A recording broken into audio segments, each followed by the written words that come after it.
ఏడవద్దు, నీవు ఊరకుండుకో, నీ కన్నీళ్ళు విడుచుట మానే. అంటే ఏమర్థమైంది ఇక్కడ? నీ ఏడుపు ఆపే. ఏమర్థమైంది? నీ ఏడుపు ఆపే. ఇక నీవు కన్నీళ్ళు కార్చొద్దు. నీవు ఏ ప్రార్థన అయితే దేవుని దగ్గర ప్రార్థించినావో, ఏ క్రియ అయితే ఆయన దగ్గర నీవు అడిగి ఉన్నావో అది సఫలమైంది. చెప్పకూడదాం ఒకసారి. దేవునికి స్తోత్రం. హల్లెలూయా.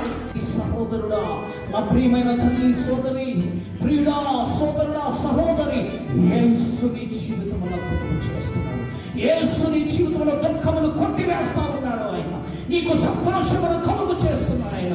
నీకు ఇప్పుడే విడుదల దయచేయబోతున్నాడు ఆయన. ఈ వాక్యములు వింటున్న ప్రతి వ్యక్తి జీవితంలో గొప్ప విడుదల దయచేయబోతున్నాడు.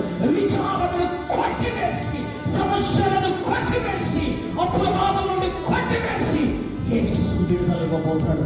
పాపమును, శాపమును యేసు నామములో కొట్టివేసి ఆయన గొప్ప విడుదల ఇవ్వబోతున్నాడు.